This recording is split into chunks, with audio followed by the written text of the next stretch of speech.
Good evening, friends. Welcome to tonight's session. Today we have with us Uday Shankar ji. Welcome ji. Thank you, and it's my So let pleasure me to give you a be little on your show. brief about Uday Shankar before we move on.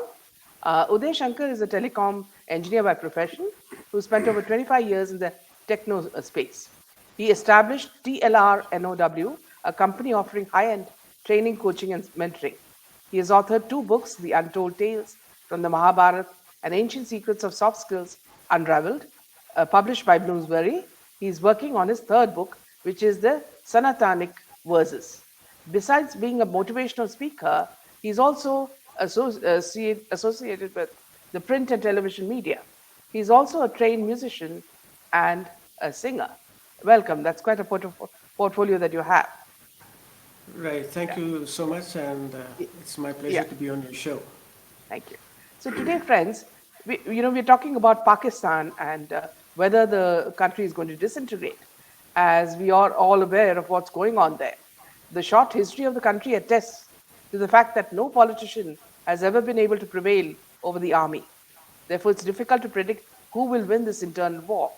The most pressing question of the day is the concern raised by Imran Khan. He has warned of the repeat of 1971. He warned clearly that Pakistan can disintegrate. So the question is there truly such an apprehension? Uday Kumar has much for us in this context. Yes, please go ahead, sir. Okay, first of all, thank you for inviting me. And we have a pesky neighbor in the form of Pakistan. Right from 1947, we had our skirmishes and engagements, and the blow hot, blow cold relationship with Pakistan. But the question that is before us is Pakistan going to disintegrate? Yeah, Or maybe will it carry on in the same way, on its crutches? So the question really is, I must say, a bit difficult to answer, and we can only conjecture based on our thoughts and the data that is available. So what we will do is that before going ahead with the subject, let's go back to 1947. So 1947, I remember Mahatma Gandhi has a series of meetings with Mr. Jinnah. yeah, And Mr. Jinnah is very adamant. Mahatma Gandhi is a soft target for Jinnah. I mean, I'm using this term because I'm a soft skills engineer, and they say that in negotiations, emotions don't play any role. So the crafty and, wise Jinnah, if I might put it that way, told Gandhi in his inimitable style, Mr. Gandhi, I will not settle for anything less than a Muslim nation because we cannot work under the Hindu majority. And Gandhi, in his soft approach towards things said, Mr. Jinnah, my brother, why don't we work together? Why don't we be united? That is history. yeah, So what I'm trying to imply here is that, the seeds of disintegration yeah, was already sown in the minds of the Pakistanis, especially Mr. Jinnah, who didn't know how to read or write Urdu. Nonetheless, he was very keen on getting Pakistan. So now when we further take the subject, I remember in biology we had this term called mitosis, if you yes, remember that.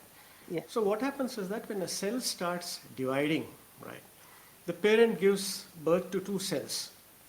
And the cells, the daughter cells or the son cells, whatever you might call it, it has the DNA of division, yes, and they retain the characteristics of the parent. So here what happens is that once, of course, after Pakistan gets independence, that DNA is very much there in the Pakistani. And what better, evidence could I give you rather than the 1971 phase where Bangladesh broke away from Pakistan.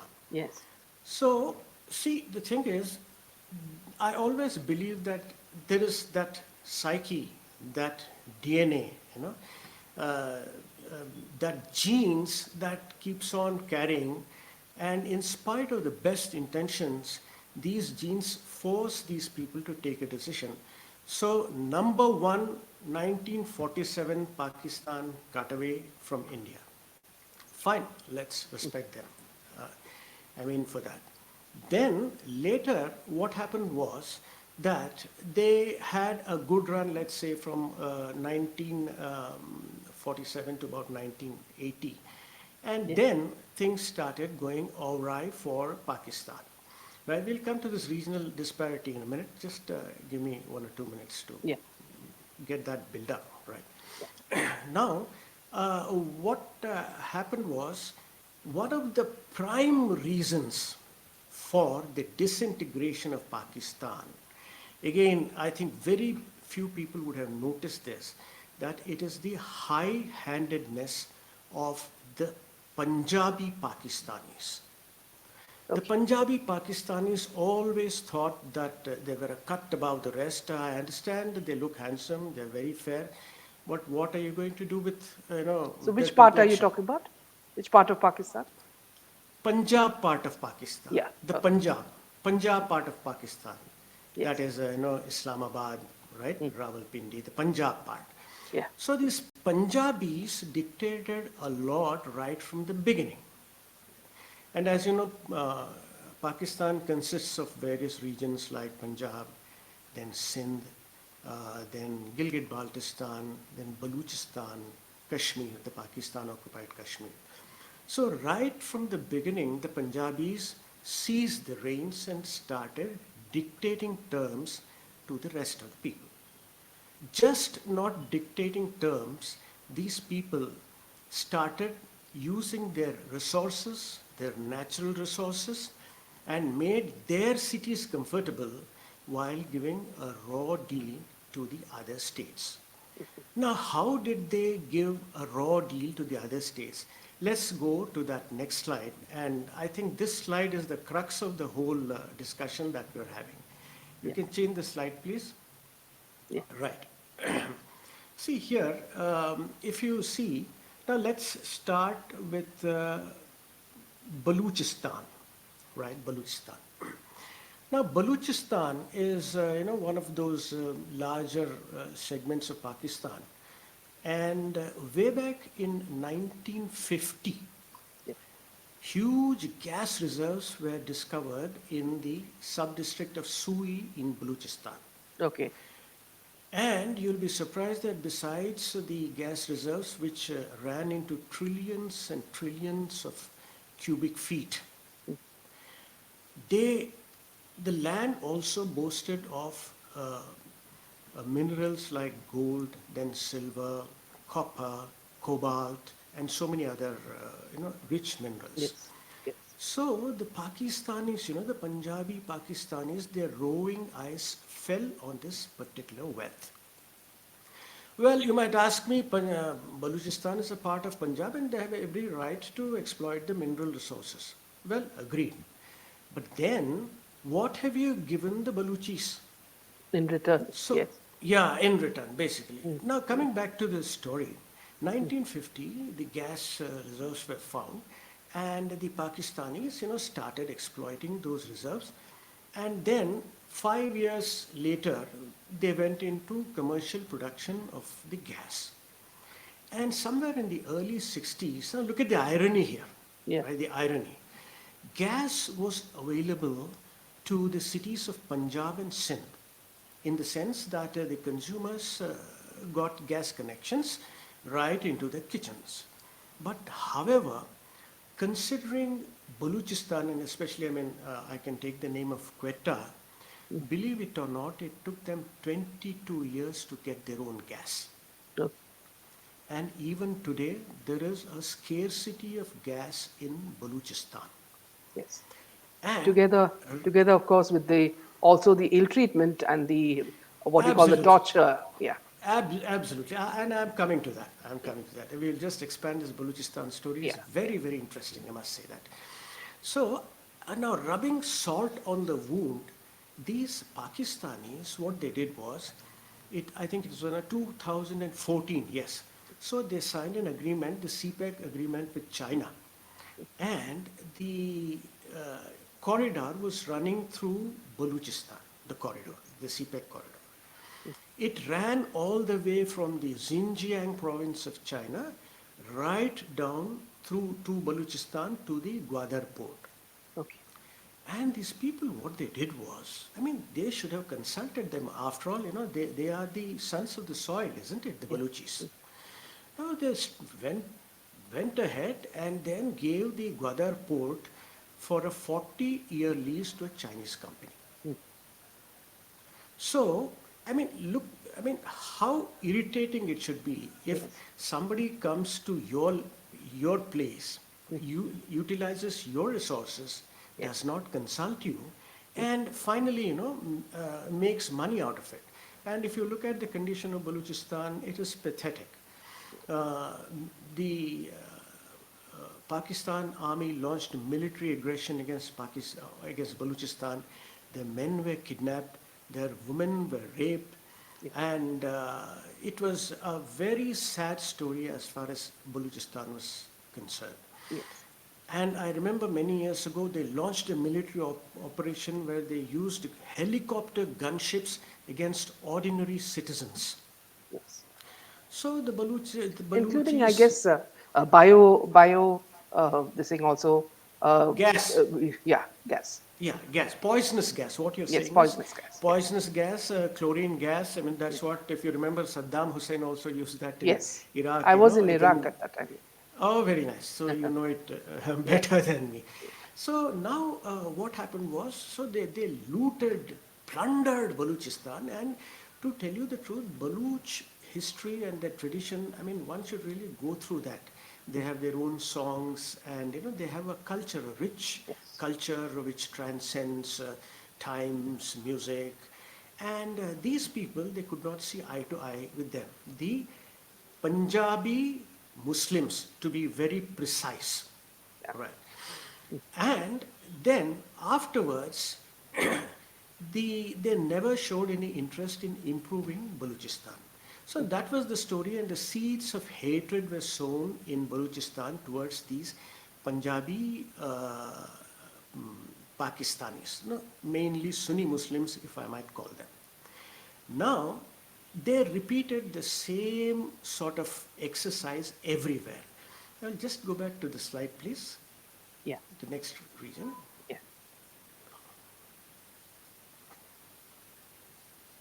All right.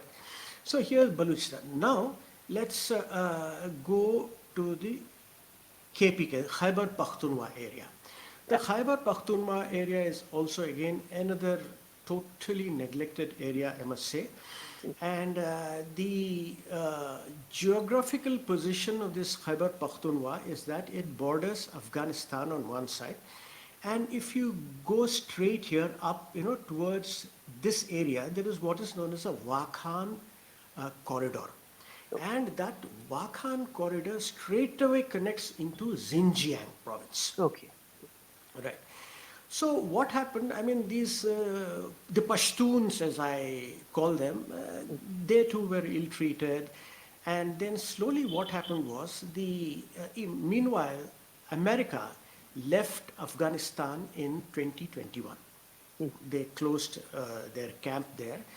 But before going, they left a lot of these weapons, then Yes. helicopters, machine guns, and whatnot. And when the Taliban of Afghanistan came into power, Yes. they released all those TTP militants from jail. So what these militants did was that they came straight from Afghanistan into this area called Khyber Pakhtunkhwa. Okay. And they engaged the Pakistanis, the Pakistani army. Because if you recall, the Durand line is something that Afghanistan does not accept, or rather Yes. the Taliban Afghanistan, they don't accept. And this TTP is nothing but, an offshoot, or you may even call them stooges of the Taliban. So Yeah. what they did was, these people, they came all the way from Kabul, and they got that ammunition, the weapons, the AK-47s, the 56, and everything, and they started coming into Khyber Pakhtunkhwa. This is again a result of the ill treatment of the Pashtuns by the Pakistani Punjabis. So, see, if you observe closely, you see how they are cultivating one enemy after another. See, they say that, you can't have too many Too many enemies. enemies, yes. Yeah. I mean, suppose, let's say that we are living in a colony. You can't, fight with each and everybody. You can Yes, afford to fight with A or B, but not from A to Z, right? yes, Then it will be very, very difficult to step out. yeah. So this is exactly what happened, and now the situation in Khyber Pakhtunkhwa is pretty alarming. The Khyber Pakhtunkhwa has a region called Chitral, Mm. right? It is, in fact, in such a restive province like Khyber Pakhtunkhwa, the Chitral is one of the most beautiful valleys that you have ever seen. In fact, I was fortunate enough to do a program on the Kalash people of Chitral, who, Okay. who, who claim their ascendancy to the Greeks, the Alexander the Great. So now these people, according to reports, they have captured large tracts of land in Khyber Pakhtunkhwa, Chitral, and they hold sway over many territories Okay. or masses of land. Now, why is the Pakistani army not fighting them? They are fighting them, but they have lost a lot of steam and their morale is very, very low because, see, the thing is, this hit and run tactic is very difficult, this guerrilla tactic. Right? And now the Pakistani army is on the back foot, and in fact, I wanted to share with you. I was seeing a video where a Pakistani uh, general in Khyber Pakhtunkhwa was crying like a baby. Mm. He says that, look, this tension is killing us because we don't know from which direction these people will come Mm. and Mm. hit us. Mm. And as you know, these TTP are basically they are Pashtuns, right? Yes. And TTP is a well-oiled force, and they derive their inspiration from the Taliban. And if you recall, the Taliban had defeated the Soviet Union and America way back in 1970s when Noor Muhammad Taraki was supposed to have ridden on the turret of a tank and entered Pakistan, Afghanistan, I beg your pardon, Afghanistan. So they are hardened fighters, and even I am inclined to believe that these people will have no chance against the uh, TTP, the Pashtun fighters, because these Pashtun fighters have fought in such adverse conditions, and they say that they can drink any water and still be healthy, as compared to the Pakistanis who are used to the Bisleri, and the filtered water. So that is the position. So if we come, to Khyber Pakhtunkhwa, you see, enemy number two they have cultivated, Mm. Pakistan, right? Mm. First they antagonized the Baluch, and then now they are on inimical terms with this Khyber Pakhtunkhwa area. So on Yes. two fronts they have enemies. Now let's come here to this uh, POK now, Yes. right? Pakistan occupied Kashmir, which, as you know, is the bone of contention between the two countries. And thanks to Pandit Jawaharlal Nehru's, ceasefire call without informing anybody, today this is festering from almost 1947. Yeah. This one. And now, why is this POK a problem for Pakistan more than it was before? Is that the present dispensation under Mr. Modi and Mr. Shah, they are people who mean what they say and they say what they mean. Now, they have made their intentions clear by abrogating the Article 370, and now they are saying that they are going to liberate Pakistan occupied Kashmir. Right. So let us examine what is going in favor of these Indians for liberating POK. POK, again, the same story as Baluchistan and Khyber Pakhtunkhwa, no development and, you know, no proper education facilities, no industries, no good hospitals, and all the cream has been taken by the Punjabi Pakistanis. So So then, the PO, yeah, a question here is yeah. that, see, then, what is the intention? Is it only to, make themselves progress and the rest of the country, go down? What is the intention here? Right. See, the intention is very, very simple. See, the Punjabis, they want to rule and they want their diktat to run all across. And this is evident from 1971. I think I'll answer your question with an example, and I think that would be very Yeah. appropriate. If you look at 1971, these people, the Punjabis, did not see eye to eye with the Bengalis. Yeah. And I'll tell you on record that this was shared by a very well-known commentator from Pakistan. Yeah. They would make fun of the Bengalis and often talk about how dark they were. At some point of time, they even called them crows. And when the Bengali delegation was visiting Pakistan in those times, that was East Pakistan, and then they had come for some, I think, political conference, and when they saw that the toilets were sparkling, then a Bengali parliamentarian asked them, why is it that you have not provided us with these toilets? And the reply that these Punjabis gave, right, it is shocking to say the least. They said that, no, people like you should go behind trees, you don't deserve it. Oh, So, that's, yeah, right. This is nothing but sheer arrogance, selfishness.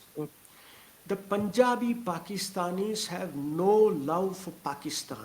I state it unequivocally. If you look at all the generals, the army generals, their main aim was to make as much money as possible. Take any army general, take Kayani, I think he's settled yes. down somewhere in Australia. Hmm. Take Bajwa, I think he was honeymooning at an old age somewhere in Paris. Yes. Okay. And you take Musharraf.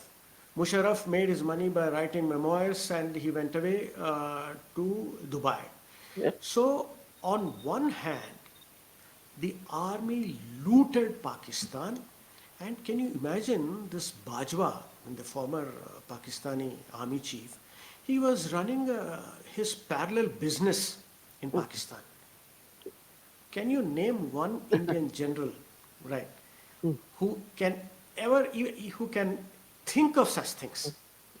You know, down the line we have such famous people like General Karyappa, Mm. then General Manek Shah, Yes. then of course the late General Rawat, Yeah. General Jain Chowdhury. Mm. And none of them ever thought of these things. So the sum and substance of the argument is that these Pakistanis, and I'm not even sparing the political dispensation also. And I'm sure you know that the kind of wealth Nawaz Sharif has, and he has stashed it away in Yeah. some foreign land. So that is one of the reasons why these people, they are not bothered about. I can go to the extent of saying that they are not even bothered about Punjab, Pakistan. They are bothered about themselves. They got their children educated in some of the best American universities with a view to finally settle down in America. This much as far as their love for nation goes. Right. I hope that answers your question. Yeah, absolutely. Right. So now, see, on three fronts they are facing threats, the Pakistanis. So Khyber Pakhtunkhwa, in fact, they are very militant. At least we Indians, we are subdued, because of our dharma philosophy and all that. But as I see here, I'll just come here, that Khyber Pakhtunkhwa, according to me, it is half gone and it will go away. Right. And now let's come to this Jammu and Kashmir. According to news and also, according to the analysis that I have done, The dispensation led by Mr. Modi, Mr. Shah and company, they are waiting for 2024, and it's a foregone conclusion that these people are going to win this election. Yeah. And once they win this election, they are going to march into POK and integrate it. Yeah. The reason is that at the moment, uh, the article, abrogation of the article is half job done. Yeah. Still they have a job to do, isn't it? Right? Yes. And so this is one thing that I would think that this would also go from Pakistan. Yeah. Right? So now next let's come to the Baluchistan. How will Mm. Baluchistan cut Mm. away from Pakistan? Right? Baluchistan is contiguous with the Khyber Pakhtunkhwa, and what goes in the favor of Baluchistan now is that the Baluch Liberation Army and the Baluch Liberation Front, they have signed some sort of a collaborative agreement with the TTP, Mm. because both of them see a common enemy in the Pakistani Yeah. army.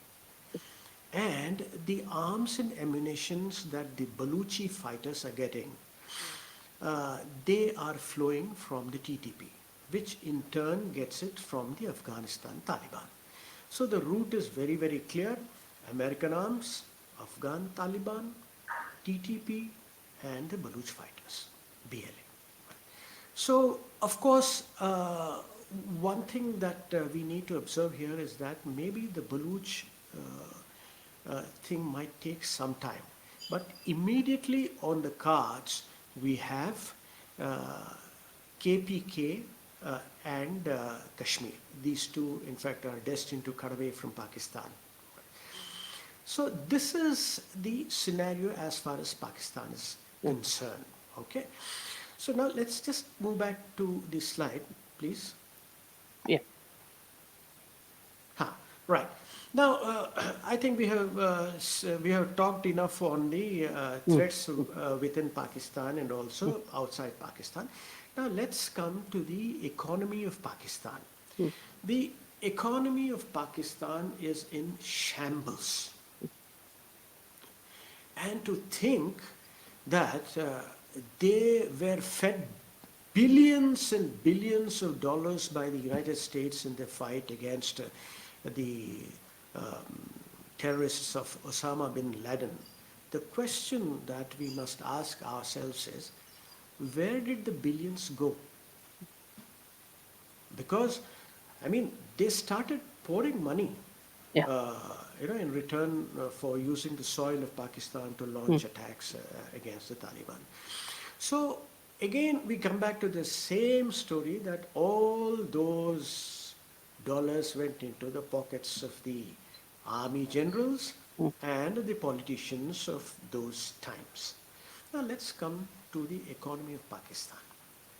Today, the inflation of Pakistan is at 35%. That is what you would have got for 100 rupees. Now you have to pay 135 rupees. And because of inflation, it is it is making the people very, very unhappy. They are not able to make both ends meet. And I was just going through a Pakistani paper where they say that the Pakistanis have turned vegetarians. Do you know Yeah. why? Because they Mm. are unable to afford meat. Afford meat. And Mm. yeah, and these Pakistanis are rank meat eaters. Mm. Mm. They cannot do without a, chicken or a mutton. Yes. Yes. So now that In is fact, one thing. a Yeah, small interjection here. yeah, It's please, please. interestingly, in Pakistani serials, they often say that, see, when the mother makes only vegetarian, they say, isn't there something interesting here, except for this, what the goats eat? Uh, and I would like to add that maybe the Sanatana Dharma is also catching up in those areas. Right. Yeah. Right. So, Yeah. so that is one thing. And another point I wanted to make, point number two is a very interesting point: external debt. See, Yeah. Pakistan, has somehow had the habit of taking loans, Yeah. right? In fact, they should run, postgraduate program in international beggary, according to me, Mm. right? Because every PM worth his salt has taken a katora and gone Mm. begging all across the world. Yes. And in the guise of performing Ummah, Mm. Imran Khan went there, but finally to beg. Mm. Then you had Shahbaz Sharif going to Saudi, going to UAE, going to Malaysia, going to Turkey for begging. And these people have become so thick-skinned that somehow they seem to, revel in begging. As compared to the Afghans, please mark my words, Mm. the Afghans never beg. Mm. Never. They would rather, die of hunger than beg anybody. The Afghans, the Mm. Talibans, rather. So that's the difference between the Punjabis and the Pashtuns, because the Pashtuns have a lot of self-respect. Mm. They have defeated giants like America and Russia. Yeah. These people are sitting ducks, Mm. these Punjabis, as far as. So now they got used to borrowing, and by a strange quirk of fate, they went on getting money. And it seems the Pakistanis have gone to the IMF a record 23 times, Yeah.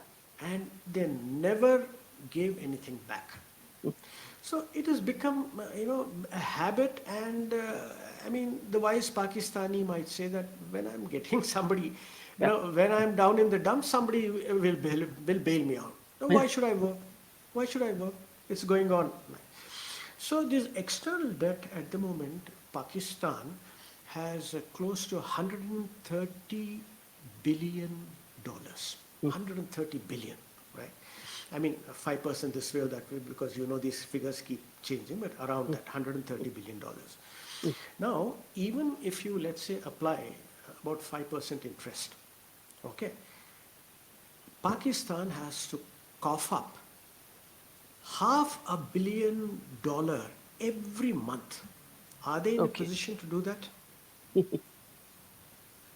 They don't. And I mean, because that lady, Geeta Gopinath has also shut her doors, and then she has instructed her staff not to allow these people. Yeah. Okay, right. So there is no way that this external debt Mm. can be paid back by Pakistan. And the Pakistani budget, Mm. right, which is I think around 14 trillion, Mm. 50% of the budget has to go to the interest. Okay. They have to pay back the interest. Yes. And now, one more thing I'll tell you. See, the world has also become very, very wise, right? Saudi Arabia, UAE, which you remember, once upon a time that Muslim card was there, that Ummah and all that. Now they have become wiser by the day, and Saudi Arabia has asked Pakistan to give back, those loans that they had given them. Okay. In fact, they reminded them on more than one occasions that Mr. Whoever it is, Shahbaz Sharif or Imran Khan, please start giving back our money. Money. Okay? Mm. Yeah, money. So that is the thing that is hitting Pakistan. And another thing is rising prices. Now here, see, fortunately we are in India, and then when I go and then fill my tank at the petrol bunk, I pay 100 rupees per Yeah. liter. Is that right in Bangalore? 100 rupees, Yeah. right? Yeah. Yeah. Yeah, around that, It 100 varies rupees. 100, 110. Yeah. Yeah, okay, okay, okay. Mm. So this way or that way, around Yeah. that. So 100 rupees is all that I pay. There it is 200 rupees, Mm. right? Now tomatoes here in Bangalore, I think is around 40. There it Yeah. is 200. Mm. 200 rupees. Okay. So everything from milk to sugar to tomatoes to Has gone up. meat, yeah, it's gone up, and 40% of the population is living below the poverty line. Mm. They are unable to do anything. And I'll give you one detail, I mean, it's a very shocking detail which I got while watching a YouTube channel from Pakistan. Mm. They say that in some parts of Pakistan, people are famished with hunger, that they are digging up graves Mm. and eating the flesh of the buried. Oh, Can you terrible. imagine? It is. I mean, this is the state of affairs, and nothing is being done about this. So now next, let's come to the foreign exchange reserves. Almost 10 months ago, it was 3 billion, and it was almost on the verge of collapse. When I think IMF somehow took pity on them and gave them some money. But this is not going to go on forever. Okay. Industry, unfortunately, nothing is working. No exports, sorry. And whatever they are importing, those goods are lying after transshipment. Their goods are lying at the Karachi airport, and these people do not have money even to open Transport. the letter of credit, LC as they call it. All right? Yeah, transport and all. In fact, the onions and potatoes, I mean, they are all rotting there. So in a way, the imported food is also not reaching Pakistan. And let's come here to right at the end of the list is mortgages. Everything in Pakistan is mortgaged. Their highways, their motorways, their radio stations, their airports, and you know the state of affairs in the Pakistan International Airlines also. I need not elaborate. They don't even have money to buy fuel. And the oil companies have told them that, look here, we are only going to give you 1 day credit. That's all. Right? 1 day credit for an airline. Can you imagine? So now you might ask me a question, Mr. Uday Shankar, why are you speaking of economy? What relevance has this to the breakup of Pakistan? Yeah. The answer is very simple. You cannot live in a place where day by day things are becoming very, very difficult. Either people will die of starvation or they will leave the country and go. Yeah. And that is exactly what is happening in Pakistan. Pakistani people, right from the workers to the educated class, they are leaving Pakistan and going Abroad. elsewhere, yeah, to eke out a living. Because if they stay in They've been doing Pakistan, it for a long time, and I'm not surprised. I mean, this is the time that they can't continue to be there. correct, correct. I mean, otherwise, suppose let's say that they continue to be there, then they'll die of hunger. Simple, Yeah. one line Yeah. answer, right? There is nothing there. I mean, I don't think at the moment Pakistan is capable of even making a meal here. Right. Are they moving into India in some clandestine manner? Yes, see, there is some trade going on, let me tell you. Are you talking of the people? Yeah, the people. The exodus, is it? Yeah, yeah. See, they would love to move into India, but I mean, I feel so sad for the populace of Pakistan, right? I mean, we might have bitter feelings towards the establishment and the selfish army generals, but let me tell you that as far as the people are concerned, there is no animosity between the Absolutely. people of India and the people of Yeah. Pakistan. Now, the people who are going out of Pakistan, unfortunately, they would love to come to India, but it's very difficult. It's very, very difficult. Because these people, even the Rohingyas, they are being thrown out state by Yes, yes. state, right from Jammu and Kashmir to Bombay to Yeah. Delhi. They are picked up and then they are getting shunted across the border. So this is a different government and they are ruling with an iron hand. So it might be well nigh impossible for Pakistanis to find job opportunities in India. Right. I mean, when they don't allow their cricket players to come into IPL, do you think they will allow them to take Yeah, up yeah. jobs? Right. And it's also not So, safe because the moment they are well off, then they may turn coat. correct, correct. And also, as you rightly said, India has a suspicion about these Pakistanis. See, the Pakistanis, and if you see all across the world, you take, for example, Greece and Germany, these people come as refugees.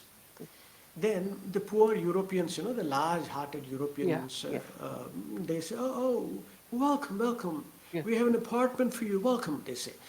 And then once they move, they become comfortable. Yeah. Then I'm not saying everybody is like that, but somewhere, the seeds of radical Islam Yes, starts they abuse sprouting.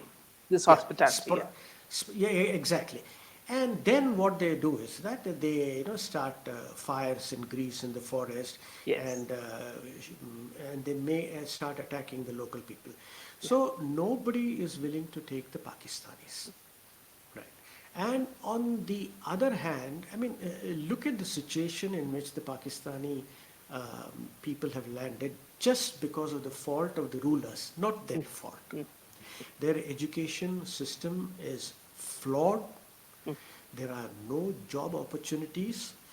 And you'll be surprised that in America, the Pakistani firms, there are a few Mm, Pakistani firms, of course, mm. I mean, not to the magnitude of a Google or a Microsoft. The Pakistani firms employ Indians. And in New York, I know for sure that the Pakistani cab drivers call themselves as Hindustani. Okay. Right. So that is the kind of image that Pakistan Yeah. has.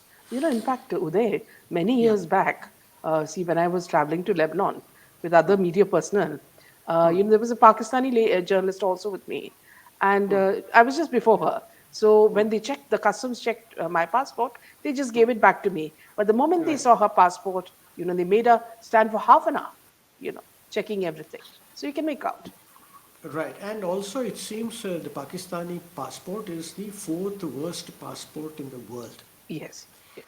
And the moment they see the green passport, I mean, they are taken to task. Yes. Right.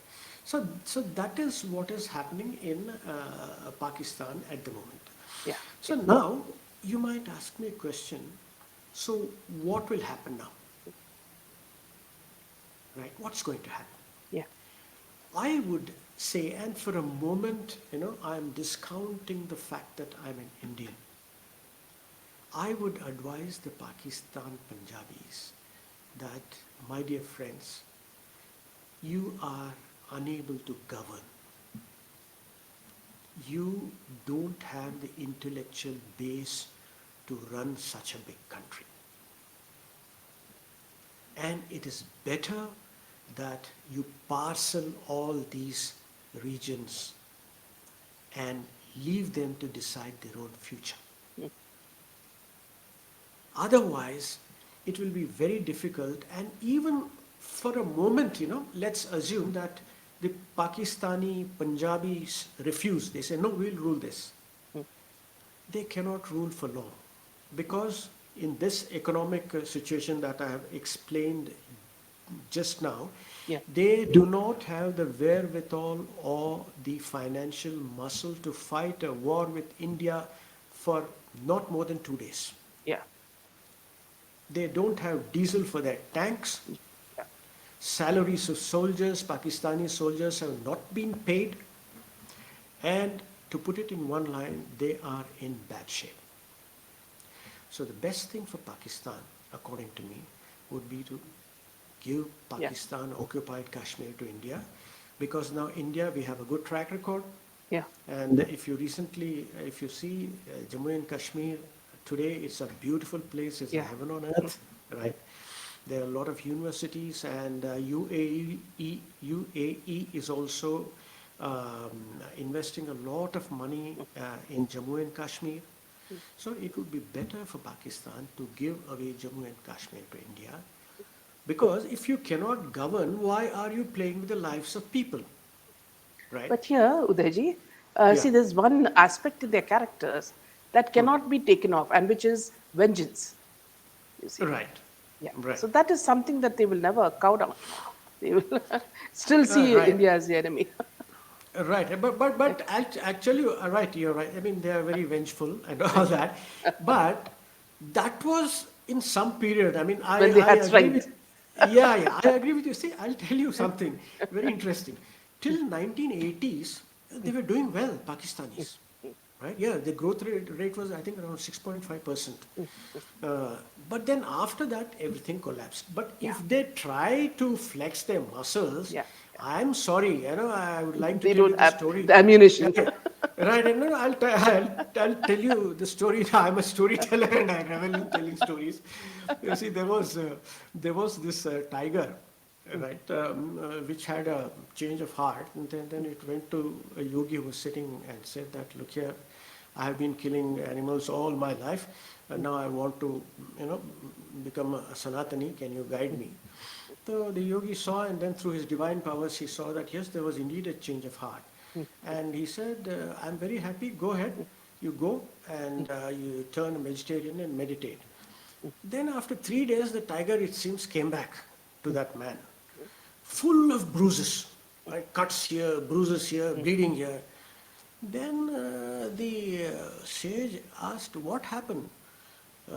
Then he said, oh Yogi ji, you told me, to become docile and vegetarian, right?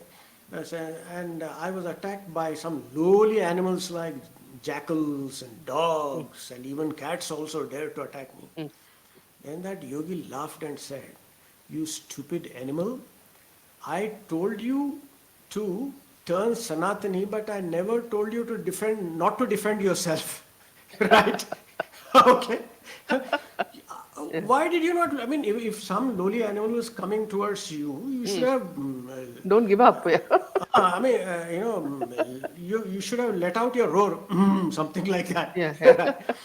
So that is what. Nice. But Yeah. no, yeah. Why I'm telling you is that roar is also not there now in the Yeah. Yeah. Pakistanis. Absolutely. Right? They have lost everything. They have Yeah. lost everything. Yeah. No Very finance, no interesting. money. The way you've Uh, explained the whole scenario. Right, right. And they are sitting ducks now. And Yeah. it's Yeah. only a matter of time before Pakistan will totally Collapse. disintegrate. So, one last line of advice for Pakistan is please don't play with the future of others if you cannot govern. Yeah. Right? Because they have ambitious plans. They want to lead life king size. Just because you don't have the intellectual bandwidth, you can't keep on, ruling over them, and you should stop that, Yeah. right? So this, according to me, is what I thought about the future of Pakistan. Yeah. Absolutely. Brilliantly put, Udayji, and in a very simple manner that everybody can understand. And let's hope that something positive comes out of this. And we'll see you again next week. So Oh, thank sure, you. sure, sure. Yeah, and It's Jai my Hind. pleasure. As the Yeah, first time I'm coming. yeah. Thank you so much. Namaste. Thank you. Jai Hind. Right, Jai Hind.